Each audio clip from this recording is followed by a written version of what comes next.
Hey everybody, before we get into the podcast, just want to let you know about our sponsor. It's a movie called Sir John A. and the Curse of the Antiquench.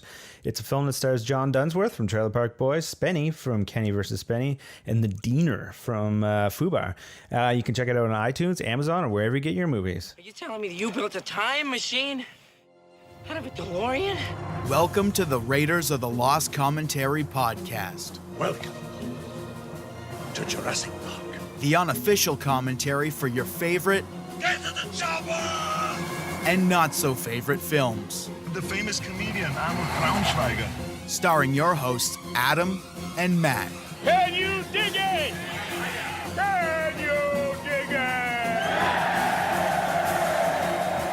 it? Start your movie in 3, 2, 1. All right, everybody. Today on the podcast, we have a special guest. We have filmmaker Jed Brian, and we're watching his film Unlisted Owner. Jed, how are you? Doing great, man. How about yourself? Decent. So why don't you just let the audience know a little bit about yourself and a little bit about the film. Yeah, this is my debut film. I've done a few little projects here and there, but this was the one me and my friends decided we were going to make a movie and kind of went all in. And the film is called Unlisted Owner. It's a feature-length found footage horror film. It basically is compiled evidence of a group of friends who hear about a family of 5 that is murdered in a house about a mile away from where they're camping at. And through a series of bad decision-making and terrible ideas, they end up back at the house where this family of 5 has been murdered and break in and investigate for themselves pretty much. And not only is the group of friends footage compiled evidence, but also the original family of 5. There's a little scene at the beginning, as you're seeing, that is also in the evidence. And then there's also a police dash cam interrogation video and a new family who moves into the house after this family is brutally murdered. Nice. So, do you work in the business, or what's your background in film, or what made you want to make a movie, or did you make shorts before this, or? This is actually the third thing I've ever shot. The first thing we did, I had a script I'd written called Meth House that I had a script for, and I just didn't have the funding really to make it. And Story of our lives, right? Before, so yeah, so I decided to make like a little teaser trailer thing, and you can actually check it out on YouTube right now. And that was the first little thing I'd ever shot. And then the next thing, we decided to try to do a GoDaddy commercial contest, and we ended up getting 8th out of 539 videos, I think it was. Wow. Yeah, I was pretty pleased with that. So then after that, I decided, hey, why don't we try to make a film? So me and my friend Tyler, he said he wanted to help write a script with me, so we kind of I had the idea and the outline for Unlisted Owner. He wrote a little bit of it with me, and basically kind of wrote the script around the means that we had to be able to create a movie. So that's kind of how the whole process started. That's awesome. So yeah, I'll have you maybe go back into a little bit more of the writing and pre-production and whatnot. But what are some of your horror influences, if any? Oh, I'm a huge horror fan. I mean, ever since I was a kid, my parents used to take me and my brother to the haunted houses, and we used to. My mom had bought me a VHS of House on Haunted Hill. I snuck downstairs when I was a kid and watched the Puppet Master movies, but probably my favorite all-time horror film is Lon Chaney's Phantom of the Opera. And nice. He's also my favorite actor. To me, if it wasn't for Chaney, horror would not be what it is today. And I mean, his innovation as far as makeup skills and just overall acting really influenced what horror is today. And, it's true though. Like that influence of that era of horror, it informed everything. Everything is just trying to do that again. Mm-hmm. Yeah, I mean his stuff is just so amazing, and actually I kind of wish I lived a little bit closer to Chicago in a way, at least for this coming weekend, or I guess it's the next weekend. I think some outfit up in Chicago are actually going to be showing Phantom of the Opera, Nosferatu, Lon Chaney's The Penalty, and I think maybe the Unholy Three, that's a Lon Chaney film, and they're actually going to have an organist there actually playing the music. So when you're watching the film, that's awesome. Yeah. So I mean, I would love to do this, see that, but I'm not going to be able to make it, unfortunately, to that. Yeah, I love like that's like I don't know like where you're from, but like art house theaters are starting to like do stuff like that a lot more with like shadow casts and or like live music for at least like Rocky Horror. Like it's really popular around here, like Rocky Horror with a live not audience, a live cast acting along with it. But I don't know, I think it's like stuff like that's fun to see. Just gets people more interested in it in these small art house theaters, Yeah, it's a unique experience for sure. So going back into just kind of writing the film, like what was some inspiration behind it? Like, was it just like a whim of an idea, or was it something like, I don't know, you were inspired by something that happened, or? Well, we were thinking about low budget because we knew, I was going to fund this thing myself. And I knew I was going to use my friends as my actors and stuff because I knew they'd be reliable and actually show up and stuff. So I kind of like wrote the dialogue around like different ways, different mannerisms they do, not necessarily their personalities. Like Tyler and Gavin, who are in the movie, are actually two of my best friends. They stood up with me at my wedding, but in the movie, they play complete douchebags that are trying to drag down the time and try to make me and Griffin's girlfriends break up with us by doing all kinds of insane pranks and jokes and stuff. But as far as like the overall concept of found footage, I kind of looked at, Blair Witch Project, Grave Encounters, Paranormal Activity as kind of inspiration. But, there's not that many found footage slasher style films. And that's kind of like what we wanted to go to. It seems like all, most, found footage films are either like Bigfoot or paranormal or something like that. And we wanted to kind of go a different route. And also we wanted to make the film look like, this is actually a group of friends. This is kind of what their day, how it flows. I just got a new video camera, so I'm filming all kinds of stuff, testing it out. My friends are, busting my balls about it and stuff. And that's just kind of like the overall concept of it just kind of came from. Yeah, that's one thing I noticed when I watched the film. Like your friends, I guess, the actors, they felt real. Like they felt like dudes I went to high school with or dudes I knew. So that I think you hit the mark well on things like that. Like, I know these guys kind of thing, Well, thank you. Yeah. And the cool thing is Gavin had acted in my previous two little projects I'd done, but prior to that, he had no acting experience. In the same way with Tyler, no acting experience. So, everyone was really green at this, and I couldn't be more proud with the end result that we ended up with. Yeah, so did you have them do rehearsals, or like what was the prep involved with stuff like that? Because this is kind of like a one take shot like we're watching now. Yeah, what we would do is after I got the script finalized, we actually went over to Tyler's house. This is actually where we're at. It's Tyler's house where he was living at the time. And us, the main cast, us group of friends, we just sat around and we just kind of read through the whole script. And I was really lenient with my friends to be able to say, I don't think my character would say it this way, or, can we change this around or change this word, Yeah, so it's important, eh? Yeah, to kind of make it more comfortable because, whenever you're an indie director, especially, you have a vision in your head, but you got to let loose of some of that creative control to be able to come out with a good overall product. Yeah, it's a collaboration, right? Like this is a collaboration business. Yeah. You don't want your actors to seem uncomfortable with the dialogue they're speaking, because as soon as you do that, that just kind of pulls the audience out and makes them realize, oh yeah, this is not something that's real. This is not yeah. Especially with a found footage movie where you're trying to make it seem like something candid. I've noticed just in my own experience, like a medium actor with decent dialogue, they'll do well with it. A bad actor with bad dialogue will do bad, or with good dialogue will do bad with it. But a really good actor, the times you get to work with those gems, they'll turn fucking garbage into they'll read the phone book and it'll sound good. So I just want to kind of go back and just point out some stuff, but a really long take like that, the rehearsal, how much rehearsal, how many takes did you have to do? Because there's a lot of coordination, things like that get overlooked about found footage movies. It's people think it's like kind of amateur or whatnot, but like there's a lot of stuff going on in that previous scene, like with coordination of like cars showing up and people having to deliver dialogue and cameras and people having to hit their marks. I don't know if you want to talk about a bit about that, like the blocking of it, of all that.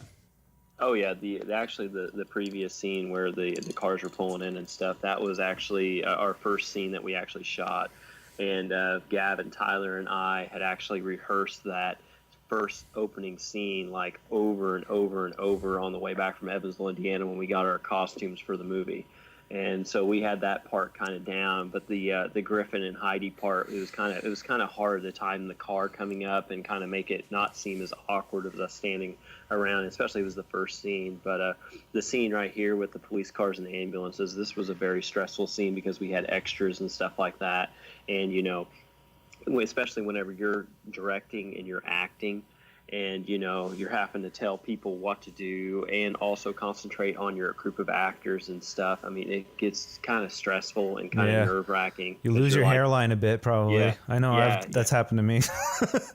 yeah, and you're just like trying to make sure everything goes right, especially whenever you have police cars and ambulances. And like right now, you know, they pull the body out of the house, and you just got to make sure everything goes great. Which, you know, I didn't have to worry so much about them carrying the body out because everybody in this scene are all first responders.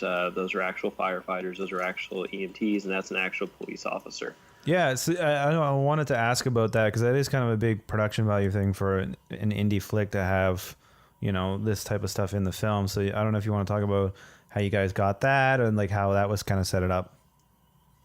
Yeah, actually, this was shot in my hometown of Sumner, Illinois, and I'm a volunteer firefighter there. So, so I was able to have access to police and ambulance and stuff. And then my mom's friends with the coroner, so I was able to have access to a body bag.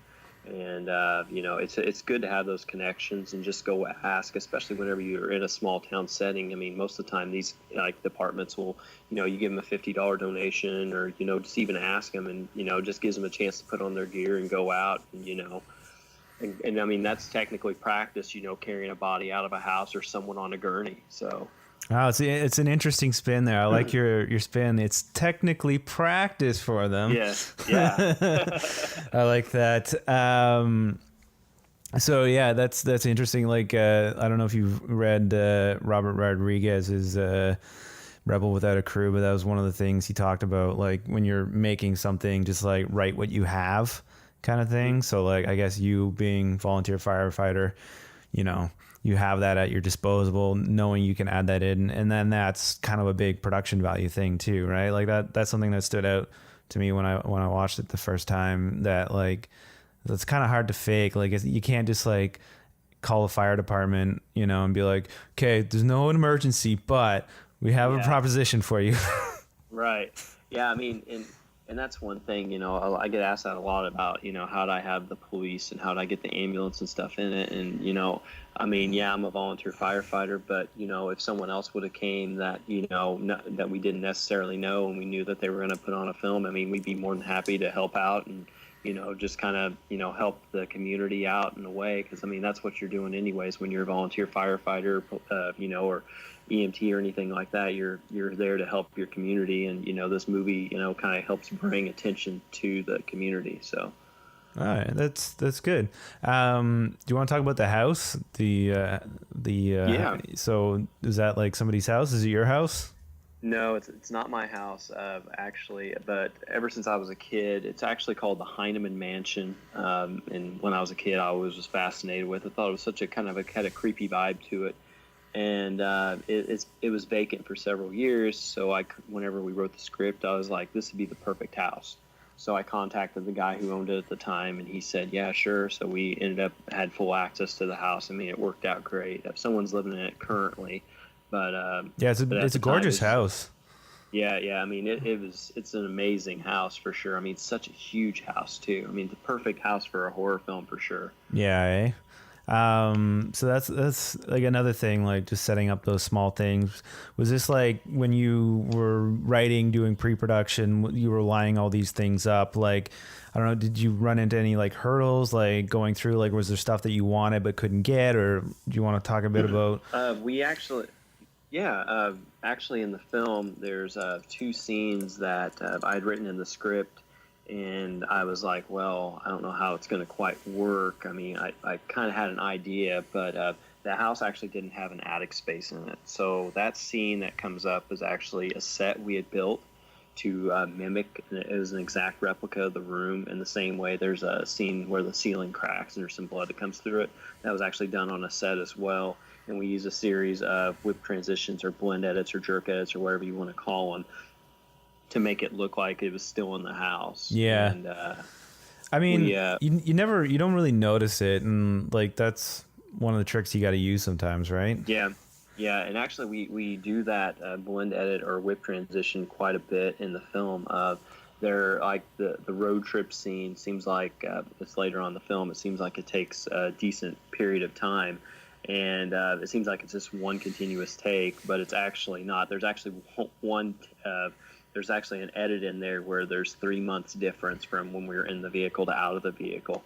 Really? Because we had a mistake come up. Where Gavin had taken the keys out of the vehicle, and well, that night the actors had gotten cold, and it was just me leaving the vehicle, and the actors were in it.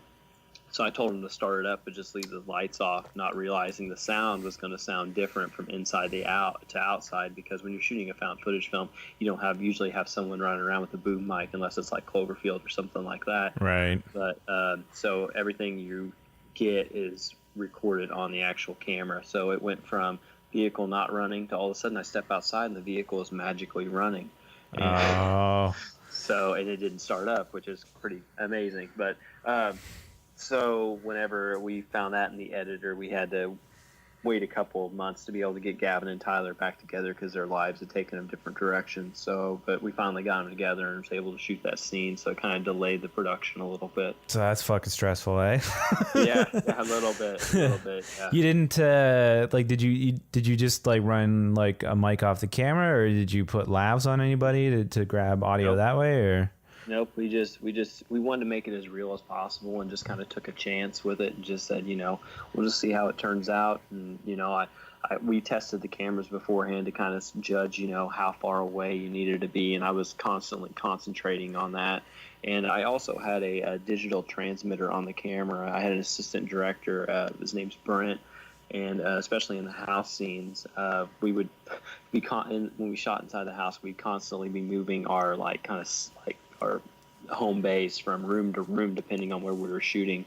But he would be watching what I would be filming, and he would tell me, everything looked good, or it kind of came out of focus here. Why don't you try that again? Or oh, it was so cool when you focused on that. Why don't you do that again on the next take? Or focus on it a little longer. So I had another set of eyes besides just looking through this little viewfinder, which really helped. Yeah, you always need that because sometimes you're like worrying about framing, or you're like thinking about somebody's performance, or you need somebody to just be like, maybe do that one more time, or or we got it kind of thing.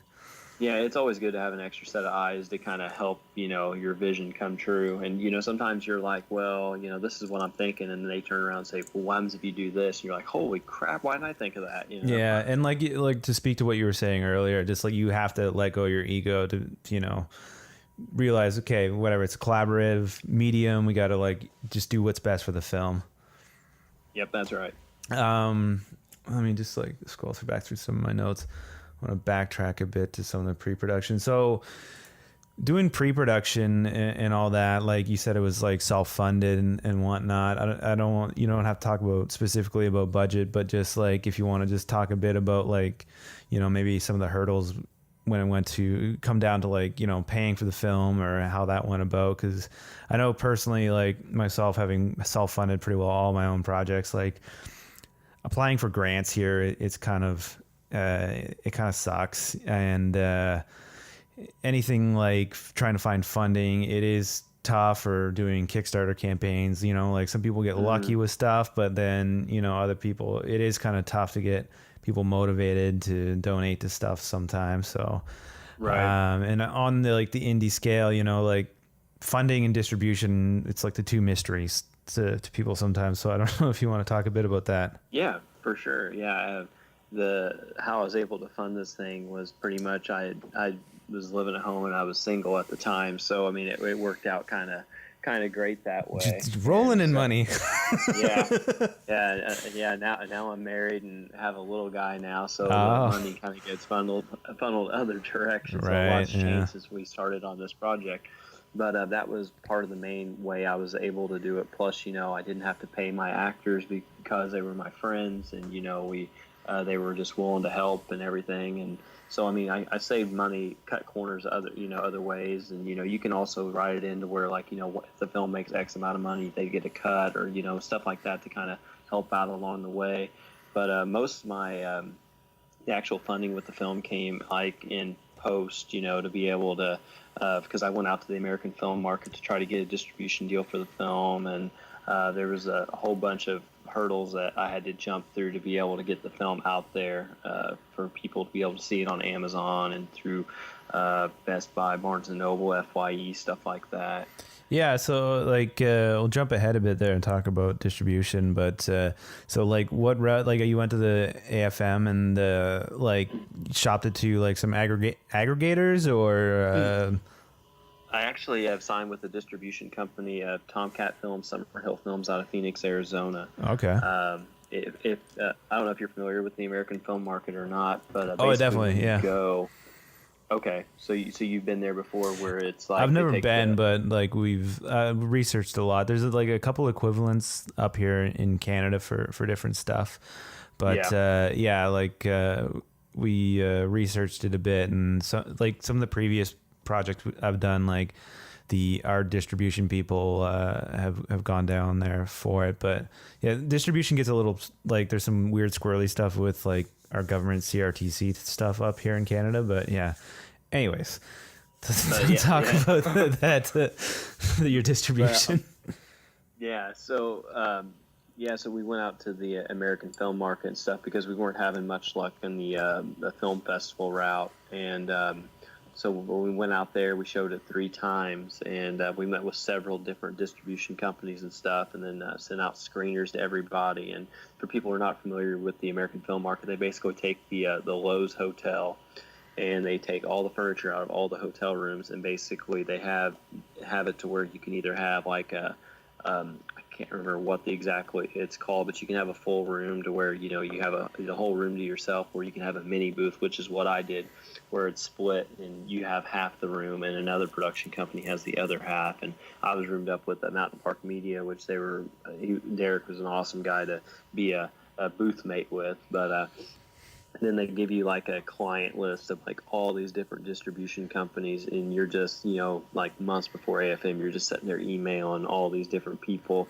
and one key thing for indie filmmakers is if you do go to AFM and they give you that list, do not send out generic mass emails, because you will not get a response. Make sure each one, you try to research each company and say, okay, yeah, this company has a film like mine. And that's one of the main things I did, was go down and say, okay, this company has horror films, or this one even has a found footage horror film, and then put that in your email to say, look, I have this film that's like this, it's like this one that you actually represent, and you might have a better shot of getting picked up that way. Yeah, the personalization goes a long way in anything in this business when it comes down to like distribution or just like casting. If you're trying to get a hold of people, like earlier off air, we were talking about a friend of yours casting people, but like, yeah, like you personalizing stuff goes a really, really long way.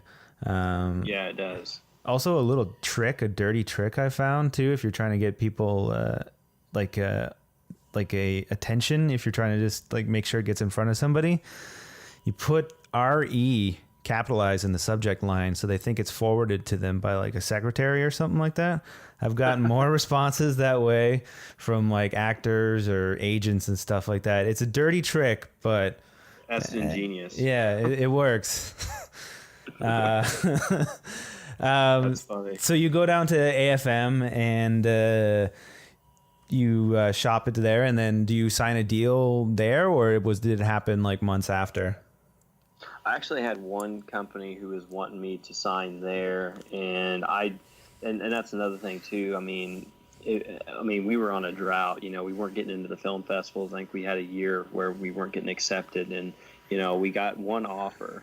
And I was like, well, I think I'm going to wait. So after AFM, usually most of these people, I mean, I had some like little like DVDs that had different scenes from the film instead of actually a screen or DVD. I just want to have some examples and, have some information to give people. And a lot of people wouldn't even take it because they say they get so much junk anyways. They're not going to, they're just going to probably throw most of the stuff they get away. So just send them a screener after a few months after AFM. They usually say about wait 2 months. So waited 2 months, sent screeners out to all the different people who were interested. And then I've had 3 that were extremely interested, and then got an entertainment lawyer and figured out which one was the best deal, and then signed with Summerhill Tomcat Films. Right. Did you look into Distributor at all, or any of those other like online kind of like aggregation companies, or? Not really. I wanted to go, like I said, I wanted to kind of go to AFM and just kind of see what that whole experience would be like. And I thought that Summerhill would be the best fit for us, and it's turned out pretty good so far. Yeah, you're happy with like how things have been going, and oh yeah, they they redesigned our poster, and I mean I think it looks pretty amazing. And I mean we're on like we're on Amazon. I mean we're on all these different sites, and we're actually doing our 3rd in-store DVD signing. Barnes and Noble. I don't think you guys have those in Canada, but it's No. basically it's a bookstore, but they also sell DVDs and stuff. And we've done this coming Saturday will be our 3rd in-store signing. So, and all of them went awesome so far. So we're really looking forward to this 3rd one. that's awesome, dude. So like they set it up and they kind of promote it for you, and do you do it with Yeah. other movies or other like Nope. horror stuff? It's just you. Just all me. Yep. We did one in Evansville, Indiana, which is the closest Barnes and Noble to us. So they kind of build it as a local film, because you can order the film through their website, and select stores have it on their shelf. So we went down there and did that one, and then we went up to Greenwood, Indiana, and did one up there up around Indianapolis. And then Evansville, they wanted us to come back in October since the first one went so well, and see, because the first one we did in Evansville, we did in February, and we had an awesome turnout. They usually say that booksellers don't even sell like maybe 2 or 3, maybe 4 of their books when they do a signing there, and we sold like 19 movies in 2 hours. So That's awesome, man. yeah, it's pretty spectacular. So I'm hoping, like I said, we'll have a decent turnout at the one this time too, especially since it's Halloween time. Yeah, that's like it's perfect timing for it, right?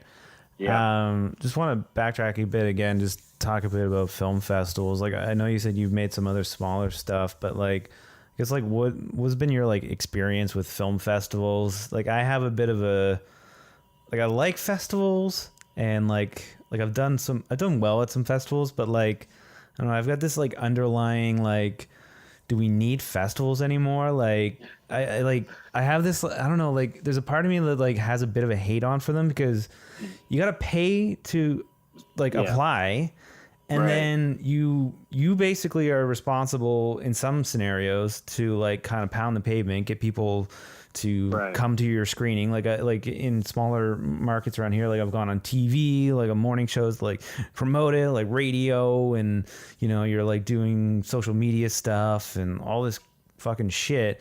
And then like they get the ticket money from that most of the time. Some festivals will give you a cut if like you have an in with them, but it's like, I don't know, it's this like fucking scam, man. Yeah. Well, I've actually never been, like, we've never gotten anything. Unlisted Owner is the only thing I've ever submitted, and we've never been accepted to a film festival. I mean, the film made it, whenever it first came out on DVD, we made it on the top 10 on Amazon's Hot New Horror release for DVD on just pre-orders alone.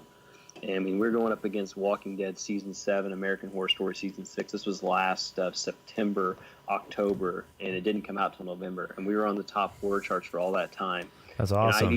I've even submitted to film festivals after that fact. I mean, there's publicity about our film online and stuff, and still not one has accepted the film. And it just like, I'm just like in shock. It's like not one thinks it's good enough to be able to be in their format, and just kind of irks me a little bit. It's like, I got, top 10 on Amazon, and like most of these films that these festivals are accepting, I mean, they're not even on the chart at all, whenever they come out. And it's like, well, whatever, I guess. But Yeah, it's strange. And like, I don't know, it's like a bit of a kick in the dick, like when you get that like Film Freeway, whatever, or without a box email, like not selected. And so it's usually like a generic thing, like we tried really hard to get everything in, but yeah, right. And then I don't know, like I've done some like follow through, like to see what stuff gets in, and you're like, I guess, like, I don't know. It's a lot like 100% politically correct, but like there's a lot of like check boxes being checked at some of these festivals for just like just trying to appease everyone, I think sometimes, but right. I Well, don't know. I'll tell you a really funny story real quick about the buddy Dakota who made the film Deadly Crush that we were talking about off air earlier, that has William Sadler and Courtney Gaines in it. His film is like an erotic, supernatural type thriller film about a woman who has a sexual encounter with a ghost. Nice. And yeah, it's a great film if anyone gets a chance to check it out. And he's gotten some. I think he won Best Feature at the film festival. I think it was Pittsburgh. Nice. I can't remember exactly which one it was, and he's gotten some other accolades to it. But he submitted this one. I think he told me or said in an interview it was like called Boobs and Gore, and he didn't get in it. That's funny. So he's like it's kind of weird. Out of all the ones, I didn't get into that one. So I mean, it's I don't know, festivals. It is kind of weird, I mean, especially with Unlisted Owner, like making the top 10 on Amazon, and I mean, we do in-store signings at Barnes and Noble and stuff, and it's like, I mean, if we got into a festival, I mean, it'd be a little bit of free press for that festival because we promote the crap out of it. But no one's wanted to take us up on that yet. So it's like, well, whatever. I guess your loss. Yeah, I sort of see it that way too, because like obviously like you didn't need their help, and kind of like what festivals used to do back in the day was like kind of help you out and get the word out. But like obviously you didn't need that help, so it's kind of like better off without it. But like the festival experience is fun when like people like your shit, and you show up and it's nice. But like, yeah, I don't know. Like I'm getting like a sour taste about it lately. Like, I don't know, like a short I made got into a few festivals, didn't get into a bunch. And, but I don't know, I'm just getting like a sour taste lately. Like what's really in it for me? Like it's bragging rights in a way, but like, I don't know. It's like you get to put the little fancy laurels on your poster. Well, like, yeah, and one thing that's kind of funny is, like I'd said before, like some of the films that got in some of these festivals weren't even on the Amazon charts at all, or you look them up on Amazon and they got like, like one review on there or two reviews, and it's like, or IMDb, it's only got like 1 or 2 ratings, and it's like something, it's just weird how that, it seems like sometimes like the festival's taste is not the general public's taste at all. I thought, yeah, that's probably it too, eh? Yeah. All right, back onto your film. Do you want to talk a bit about like the schedule of filming? Like how many days were you filming? Like I know you said you went back and did some reshoots, but like principal photography, like maybe just talk a bit about like how long that took. Yeah, I'd say for 2 months we shot like every weekend. I usually tried to stack it to where it was day and night. Scheduling was kind of hard because Tyler worked at least 1 week or 1 day a weekend, and then Andrea worked like every other weekend. So trying to balance them two out, it was kind of, and that's kind of why Tyler kind of gets axed earlier than the rest of us because his schedule was such a pain. We knew that going into it, so that was kind of like built into it. Like, yeah, built into it. I mean, and that's something. Sometimes you got to do that type of stuff. You got to like realize, okay, what actors are not going to be able to be here that much, and as long as they're not your star or something like that, you can kind of apply that to like, okay, I got this guy. He said he can be here for 2 days, and I was kind of wanting for this part, but I think he could probably pull this off and just kind of do like a run through the lines and just kind of see how it goes, and you might have to switch some people around just to get your scheduling to work. Yeah, that's kind of like the hurdles you got to kind of deal with in the business, and like how can we make it work? If like, can we film this somewhere else, or can this happen somewhere here or there? Right. Like, and like you said, like your friends are pretty reliable, like showing up and oh yeah, and doing that, which is like you're lucky. Like sometimes you know, like you rely on friends to do parts or do things like that, but they're like, you know, I got to show up for work. I don't want to be here anymore. Or, you know, like, what are we really doing? So, that's you're I guess, like, in a sense you're kind of lucky you had that, but like, did you have to like rally the troops? Like, was it like, was there long nights where people were kind of like at each other's throats, or? Not really at each other's throats. I mean, there was a couple of nights where, you know, people get a little restless, you know, especially after, you know, take after take of a certain scene or something like that. But for the most part, you know, I mean, these are some of my best friends. So it's like, you know, we're just hanging out and just be like another typical, you know, Saturday night or whatever. But, Andrea and Heidi, you know, they were both troopers. I knew Andrea for a long time before we actually went into filming this. She actually told me, she goes, if you ever make a movie, I want to be in it. And I said, okay. So I took her up on it. And then Heidi was a friend of Andrea's, and she kind of brought her along. And Griffin's actually Gavin's brother. So, I mean, we were all pretty well a close-knit group. So that's good. And actually this road trip scene is one of the parts where it seems like some of the scenes go. I mean, the scene goes on for a while without any like hard edits, and that was one of my biggest pet peeves with found footage films. Is like, you know, it's filming and then all of a sudden it stops and it like jumps to another camera or even jumps like 5 seconds in the future. I mean, it always bugged me, and like, you know, I think it was the new Blair Witch that came out. I mean, I liked it, but one of the things I didn't like about it was, you know, it just would jump from camera to camera to camera, and you have no clue whose camera it was or, you know, where you were at or anything like that. So I wanted to make sure that I could make these scenes seem like really like as long and as realistic as possible. And so the road trip scene, we did a lot of those blend edits or jerk edits, and there was actually one from when I was outside the vehicle to getting in the vehicle. So yeah, and they kind of go by pretty seamlessly too. So like it's good. Like, it goes by pretty easily. And well, thanks. I know what you mean though, but like a found footage stuff where it's like they try and put back up the fourth wall, but the idea of a found footage movie is that the fourth wall is down. Yeah. This is the point of view. You're looking at the point of view through one of the characters. It is kind of strange. I don't know any friends that just film all the time. That's one of the things about found footage movies. I'm like, like, who the fuck's filming all the time? Yeah, and that's one of the things that you have to do in your film is try to make it seem like a legit reason, like a security camera, or in my case, I just got a new camera, so I'm just testing it out, just filming stuff, and that's kind of the premise behind me on Unlisted Owner, and then the original family of 5, and the new family, the reason they're filming is because it's a new house. Yeah. So that's kind of... So you have to have, especially in found footage, you have to have an excuse. And, you know, in some ways, found footage is actually difficult to shoot. A lot of people kind of think sometimes, you know, it's a cop-out or whatever to do found footage, but especially when you do effects-driven scenes, I mean, like when we did the attic space scene that'll come up later in the film, I mean, I had to storyboard out the shots so I could know, like, you know, if it was like, say you have someone going through a window in a traditionally shot film, I mean, you can have like 5 different angles of like, okay, he's come up to the window and then show the other side of the window or a below shot. I mean, there's all kinds of different options you have.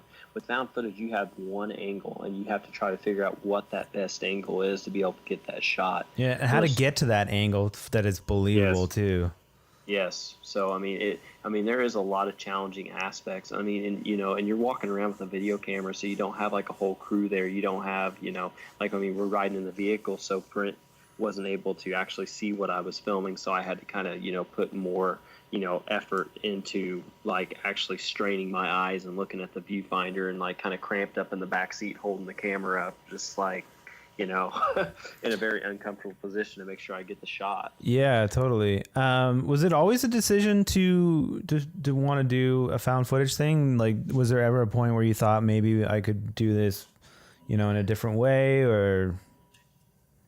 I knew that I wouldn't have, I knew I was going to have a hard enough time. I mean, I knew I had this group of friends to be able to be actors in it. I knew it would be a lot harder for me to have a whole crew, to have someone actually have a boom mic and be able to have, you know, all those aspects that I would need to be able to make a traditionally shot film, because where we live is basically kind of the middle of nowhere. I mean, our closest mall is an hour and a half from us. Closest movie theater is about 30 minutes from where I live.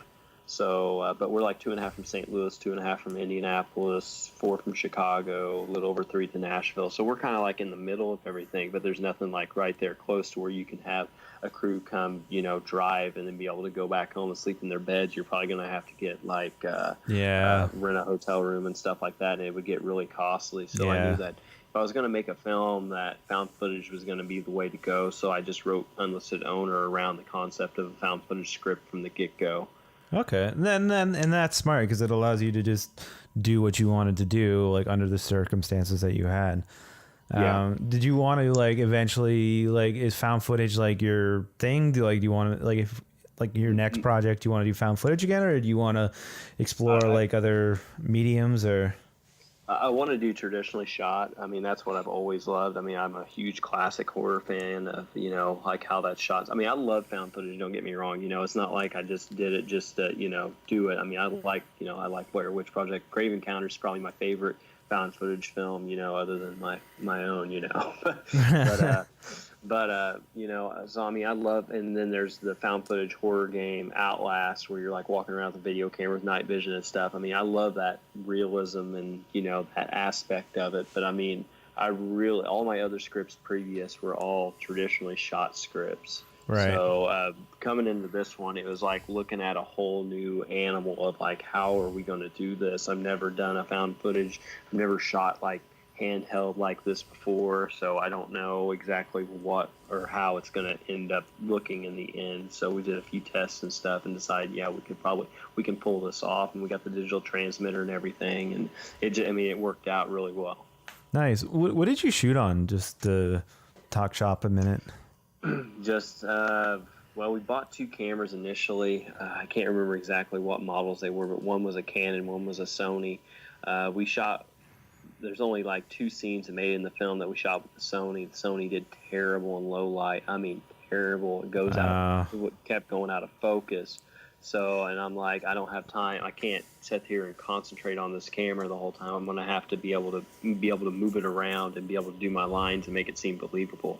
So we end up, after the first night of shooting with the Sony, we just kind of used that as basically it was the trade-off camera, because whenever Griffin has a camera and I have a camera, originally we were going to shoot Griffin on the Sony and me on the Canon, and then we decided, well, we're just going to have Griffin use the Canon too. So technically throughout the film, I haven't had anybody notice it yet, but I'm just going to go ahead and say it, but I have the same video camera, and so does Griffin sometimes. So oh, okay. Well, whatever. I didn't really notice either, but you might just like coincidentally have the same camera or something.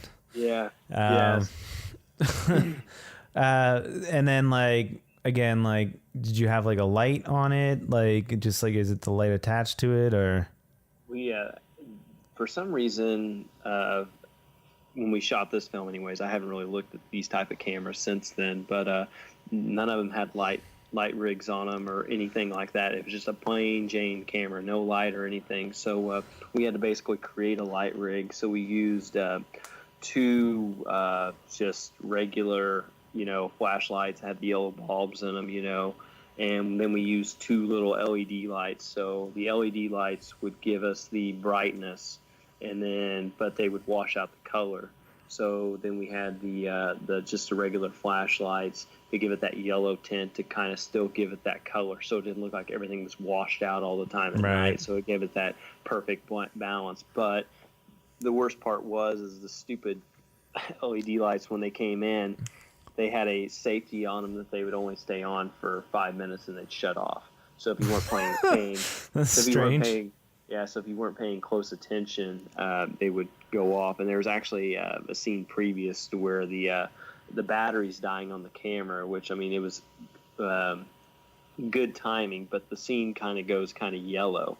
And the reason we did that is because one of the lights went out while filming, and the next scene it was bright again. So to be able to counter that, we had to adjust to make it look like the camera was dying and the light was kind of going down too. I've like filming with flashlights too. Like some of them have like a power save mode. So if they're on for too long, then the shutter will start looking strange. You get that like strobing effect. Yeah. So I don't know. I don't know if you had that kind of a problem, but nope. Just with those, yeah, we used what the heck? I can't even think of the name of the flashlights we use. They're the mag light. That's what we used. Yeah. Skipping along now to post. So, like, do you want to talk about editing the film? Like, you get all this footage, you know, are you editing as you're shooting? Like, I know you said you shot on weekends. Like, are you, you know, Monday, are you like going into like the edit bay and just, you know, trying to see what you shot and see what you're missing, see how you can improve stuff, or it was done all in one shot? We basically, I mean, I did the daily thing, you know, after we'd shoot, you know, either the next day or whatever, I'd go back and I'd watch everything and stuff, but we didn't actually start piecing everything together until we actually were finished with the Friends section, we thought. And we put it in the editor, and the film was only 50 minutes long, and I went, uh-oh. And I actually had in the script, I had a part, I had road trip if needed. So we went back and I added the road trip scene in the film after the fact. Oh, okay. So like sort of like just like honing it in. And again, like you're sort of lucky you have your friends. Yeah. Is that the Sony camera you're talking about? No, that's actually the Canon. That's the Canon. Yeah, the Sony scene is whenever Griffin goes down in the basement towards the end. The last scene with the group of friends, that's on the Sony. Right. So, it's funny. The Sony's now known for like their low light. Like my A7S, that thing is like sees in the dark basically. Really? Yeah.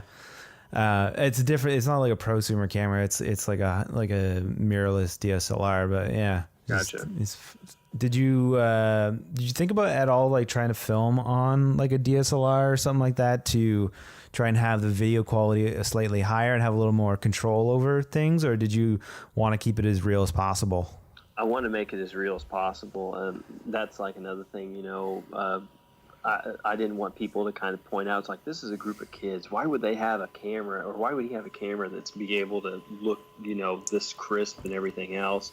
And I didn't want to have to go into post and just, you know, have to dumb down everything on it and try to make it look, you know, like grainy and stuff. I wanted to make it look like, you know, this is this. I want people to think, you know, is this real, or, you know, what's the deal? What's the story behind this? You know, I wanted people to be pulled into it because, I mean, you know, you look at Facebook and Twitter and stuff, it's all filled with all kinds of people filming stuff on their smartphones. It's this kind of quality and stuff. Right. And I guess that's sort of one of the decisions to make the aspect ratio as you did. It's kind of more of a square aspect ratio too. Mm-hmm. Yeah. Just to talk about like the camera again, but like I guess you don't want that exposition line either of like, this is my new camera with matching gimbal and proper audio gear. So yeah, I appreciate that, like, of just trying to capture something in camera and not leaving a lot for post. But I do want to ask a bit about post, just like you know, like about decisions that you made in the editing bay, and or like, was there like, once you got the distribution deal, did they want anything done like to the color? Did they like take it and treat it, or like did you have to get like a mix done, or do you want to talk a bit about that? Yeah, probably the one thing that kind of threw us for a loop is because most found footage films, you know, they're you know, like you look at Rec and, you know, some other foreign found footage films, you know, they all have, you know, subtitles to them. They're not dubbed. Right. And one of the requirements was an M&E track, and we're like, uh-oh, we don't have that. No. So we had to spend from February to July of 2017 recreating every sound effect for the entire 74-minute film. Really? So you did like sort of a budget Foley kind of thing? Yep. So, and that was very eye-opening. I realized that I do not want to be a foliage artist. So really, I actually love Foley. I find it so fun. Like, I've done Foley on a few things. I like, audio is kind of like a background before film for me. Yeah. So I find it fascinating. Just like, yeah, you can just get some eggshells and some of this, or like the fact that like Indiana Jones, the Ark of the Covenant, the sound of the Ark of the Covenant coming off is just a toilet seat lid coming off with like reverb. It's hilarious to me. So for me, like, I love that world. So I kind of want to dive into a bit with that. So you can talk a bit about like how you did the Foley for, I guess it's for foreign distribution, I'm assuming?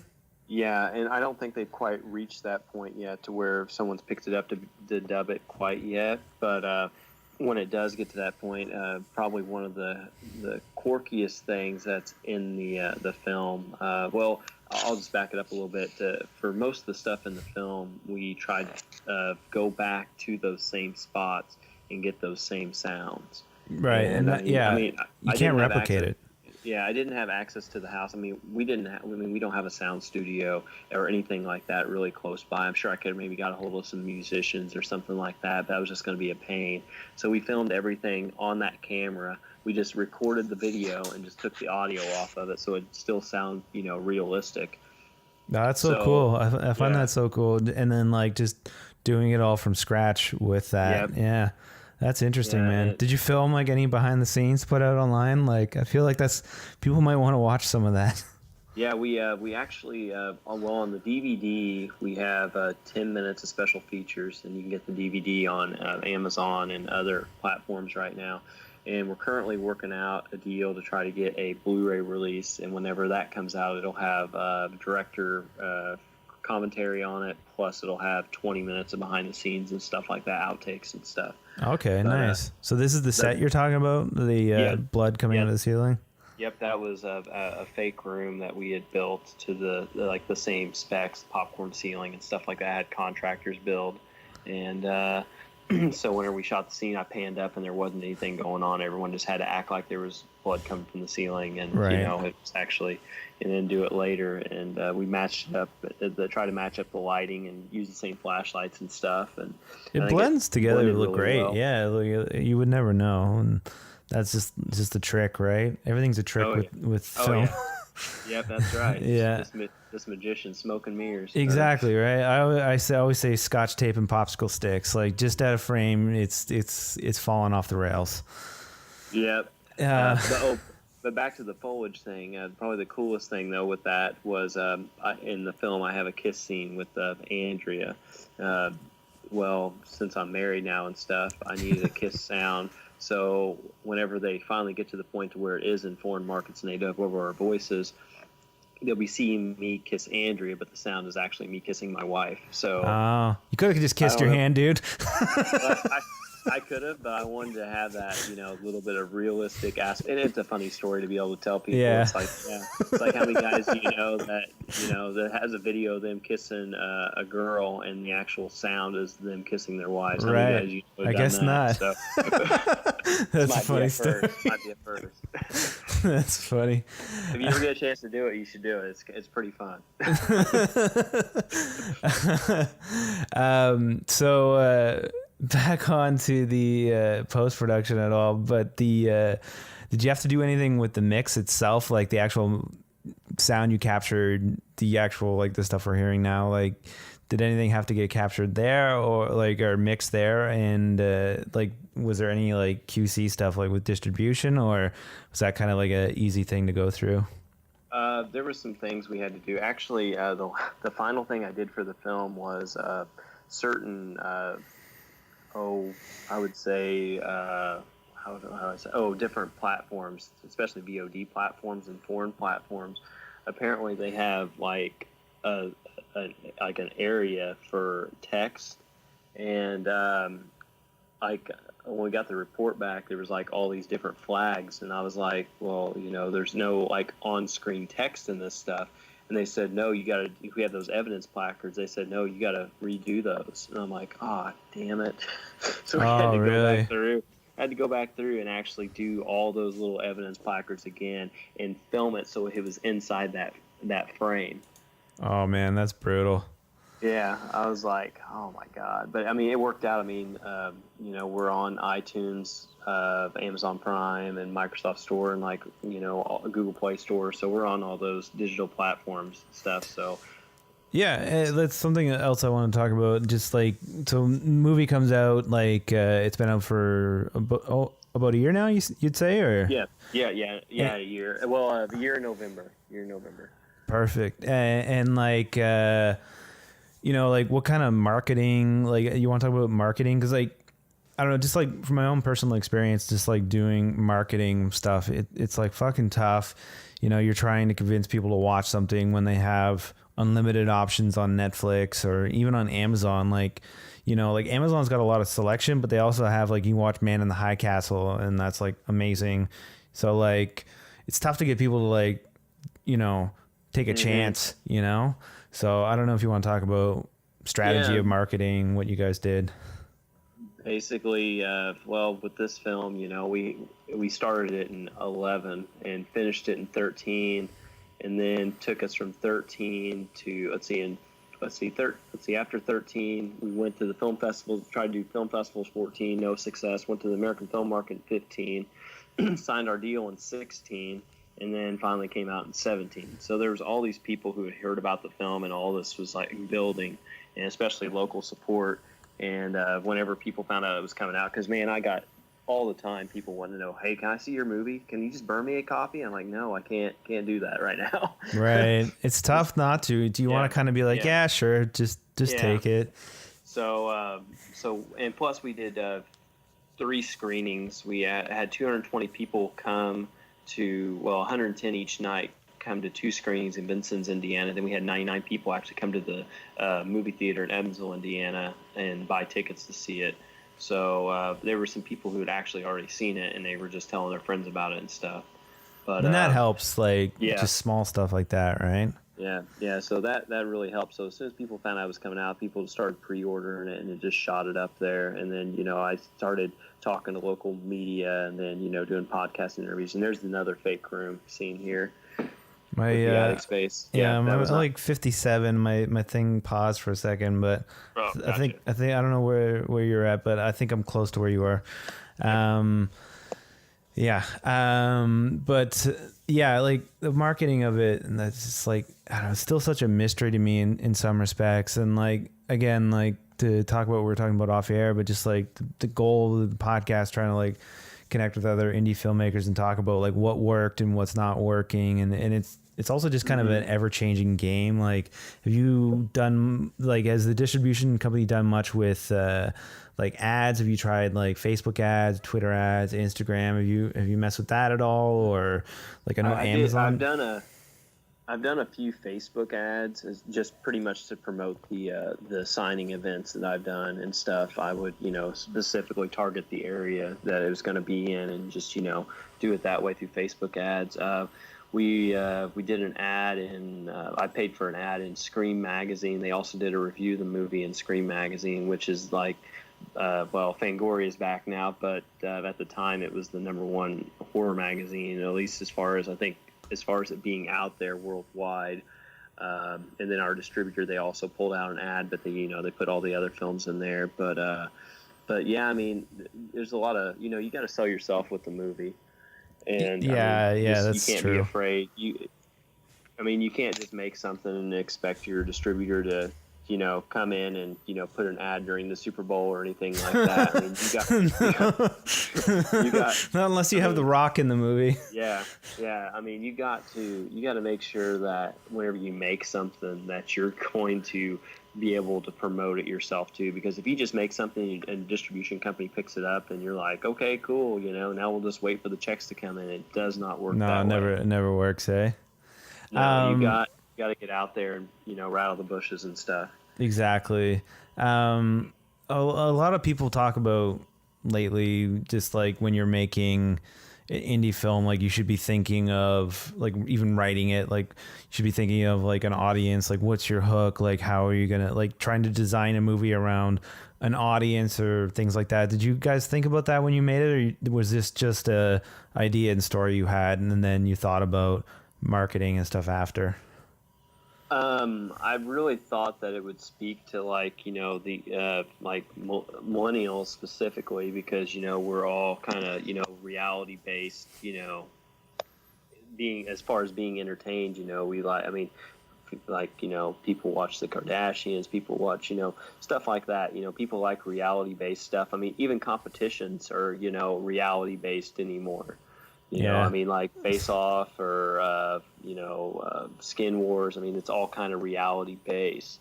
So I felt like a film like this is like shows like how how kids in this age group, how they actually talk and all that stuff like that. So we thought that it'd speak to that audience.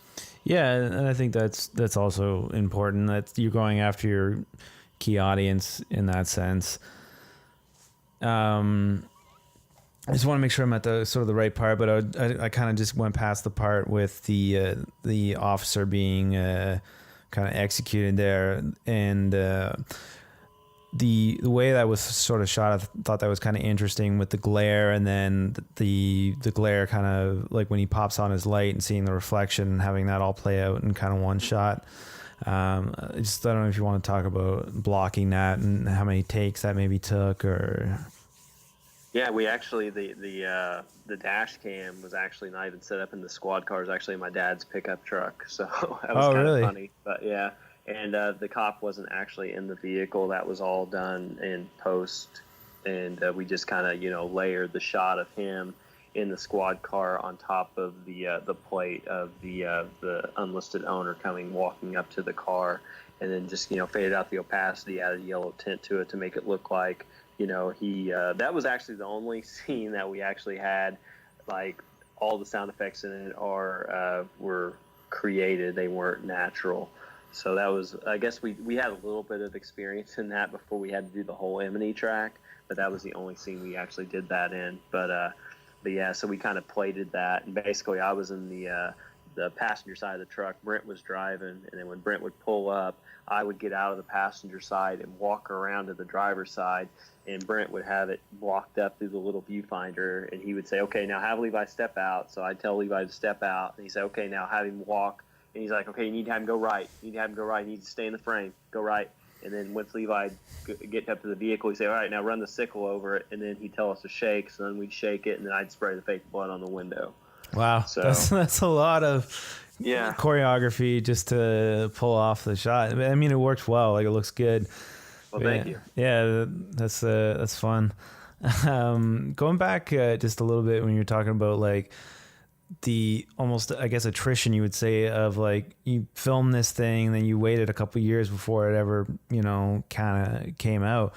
Like, do you want to talk about just like the emotional stress of that? Like what was going through your head when this was happening? Were you hopeful the whole time, or was it like, were you like, fuck, what did I just do? There were, I mean, nothing's more frustrating than knowing that you created something that, other people are going to enjoy, and they'll enjoy it. It's just, you're trying to break through that glass ceiling and you just can't quite get there. And I remember the first time, like after we were done with everything, because we did the focus group showings in Vincent's, and we found out a lot of people wanted to know more about the family of five. So we actually went back and wrote a beginning sequence for the movie, a new one, because it originally just opened up with me, Tyler, and Gavin just acting like douches. And so we went back and added that beginning scene, and I think it really set the tone for the movie. Yeah, I think that start scene is it's good. Yeah. It's the equivalent of like showing the shark start of the movie kind of thing, Yeah, we kind of pulled an Alfred Hitchcock and like killed everybody in the main cast, like in the very first, right off the bat. It's like everyone you meet, they're all dead now. So sorry. That's good though. It's like everybody dies. It's good. Yeah. But so after we got that done and everything, I was like, well, need to start submitting to film festivals, and the first ones were probably in, I think, late 13, early 14. And we weren't getting into some of those, and they were kind of bigger ones, I think, too. So then I started submitting to some smaller ones, lesser known ones, and I was at Six Flags in St. Louis actually in line, and I'm like, oh yeah, I'm probably going to get into at least a couple of these, and the deadline was like close to the day we were going out there. I remember being in line for the Batman ride and looking at my phone. I'm like, well, I didn't get into 3. That's great. And it's just like, yeah, it's like kind of just ruined my day a little bit. I'm like, geez. I think it was my birthday, too. I think that's what we were out there for. Yeah, I was like, well, yeah. I was like, man, this sucks. So, and then, we went out to L.A., I think in late 14, I went out to L.A. and heard about the American film market out there. A guy who was actually doing the studio backlot tour is the one that told me about it, because I was asking him about classic, because they used to have the original Phantom of the Opera set there and they tore it down. and I didn't know they tore it down because I was looking for it, the stage. I'm like, I know I can't see the set. I just want to see the sound stage and say right behind there is where that set's at. Right. And the guy told me he tore it down. I'm like, well, I made a movie, and he told me I should come to the American film market. So I researched it and found out that it was like next week. And I'm like, well, crap, I don't have any time to prep for this. So I had to wait a whole nother year. Oh, jeez. And whenever I finally went out to AFM, like, you know, some of the different companies I talked to, like, I'd pitch them the movie. And they were like, oh, dude, this is a great concept, you know, because you have to do, like, you know, they're like, okay, give me your 30-second pitch, give me your 2-minute pitch or whatever. And then it, like, as soon as I'd say at the very end, I'd say it's a found footage film, they'd go, sorry. Really? Yeah. I had one guy tell me that one of their biggest clients were the Chinese, and the Chinese look at it like they don't understand what found footage is. And I'm like, well, that sucks, I guess. That's strange, though. Like, I don't know. I could see like how that would go over like well in kind of the Asian markets and whatnot. But maybe it'll click eventually, and maybe Unlisted Owner will be like the new thing over there. You never know. Yeah, it's strange. I made a movie a while, like 10 years ago, and I got like this Japanese distribution deal, and they completely redesigned the poster with like there's like an Asian female lead in the film, like completely like redesigned it with her over top of it, and I was like, whoa, that's cool. But I don't know, the Korea's kind of got like a lot more horror, yeah, kind of like horror even influence. I could see it like playing well there, and like even just like with subtitles, like I feel like it would play fine there, you know. Yeah, I don't mean to interrupt you. This is the Sony. You notice how it went out of focus whenever he was going down the stairs. Right. And it's kind of going in and out right here. Yeah, this is all the Sony. And we get a lot of compliments on that facial recognition also in there, in the film. The tracking, square? Yeah, it showed that there's somebody in the basement. And was that done in post, or was that just like... Yeah, that's done in post. Actually, it's kind of hard to believe this, but there's actually some like hardcore found footage fans that will dock you for camera graphics. Like, say, you know, really? It's good, but you know, the camera graphics took me out of it because you can't have camera graphics on your thing. And we actually put a little thing in here just because we knew that we were going to get some flack over it from hardcore found footage fans, to where it says. It's on Griffin's camera, I think, and it says recording. I can't remember, recording interface or GUI or something like that. I can't remember exactly what it said, but it's kind of like, well, this camera can do that. Right. No, it's true. And to be fair, like when they do like in movies, when they do show like the POV of like a DSLR or something, and you're like, that's not what that camera looks like. Mm-hmm. But like, I think. I don't know. With found footage film, there's a bit of like leeway you want to allot with it, because for one, it's another tool to kind of tell the story, right? Like you can tell information, dates, battery, why something's happening, low power. So I just look at it like it's just another story making or storytelling tool. And see, and another thing too that it really, you know, found footage doesn't get enough credit for is that found footage films, if they're true found footage, they do not have a musical score. And the number one thing you hear about horror movies is watch a horror movie with the sound off, or with the, well, you know, if they took the music out, what it would be like. Yeah, it doesn't work. It's like they all suck, you know. And, you know, you look at, you know, like Paranormal Activity, Blair Witch, you know, Unlisted Owner, and they do not have a musical score. And they still are creepy. People still get creeped out by some of the things in the films and stuff. And it, you know, it makes it. I mean, there's jump scares, stuff like that, and you know, in these films. And I just don't feel like it gets enough credit, because technically, you know, these films have a very, very, very major tool taken away from them because they do not have a musical score that kind of hypes it up. That's a really good point. Yeah, because that's like. Having like I made a short a little while ago, and like the score was a huge part of telling the story because there's no talking in it. But yeah, like you are telling the audience how to feel with music, and by like stripping that out, yeah, you do have to like, you know, like come up with that in other ways without music, which is tough. Like No Country for Old Men, I think, is the best example of like, something with no music the entire time, but keeping that tension. Yeah. But I think that's a great point because you can like, I don't know, like just again, like hold the hand of the audience and tell them what to feel and how to feel and when to feel it with music. Right. And I think that's kind of like with the battery where it comes into play, because especially with that ending sequence you just saw with Griffin trying to open the door, the battery's running out and the killer's foot's right there in front of the camera, and you're like, okay, what's going to happen? The battery's going to die. What am I going to be able to see? What's going to happen? And that kind of added to that instead of having the music, almost like a Jaws sound of dun dun dun, what's going to happen. So I think that kind of helps that in a little. I mean, where you get one tool taken away, you have another one to kind of help, that along a little bit. There's also nowhere to hide without music. Like with music, you can kind of hide in certain spots. You can have lulls, like you can have like long, shots of somebody. Like literally Star Wars, Luke looking at the two suns. You have that amazing score swell.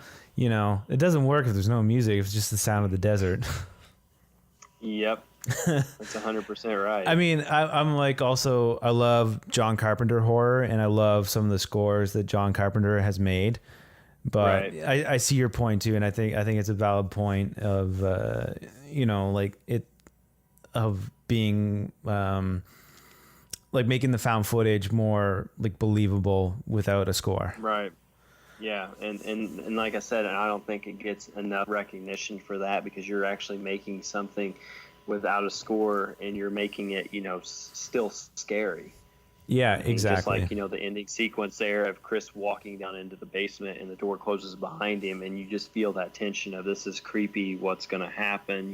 He can't see anything. We've already seen what happened to all these other people, and it's like, if you were shooting it traditionally and you had the sound, and the, the music and everything to it, you could add, you'd have that tool to add more suspense. But, whenever he's going down there without any sound, you also have to really rely on your actors to kind of convey that even more so. I think, in traditionally shot films, you can take weak acting and kind of lean a little bit more on the, the musical score of what's happening and stuff, and kind of set the mood. Whereas in found footage, it's all like your actors are the mood. You have to make sure you nail it.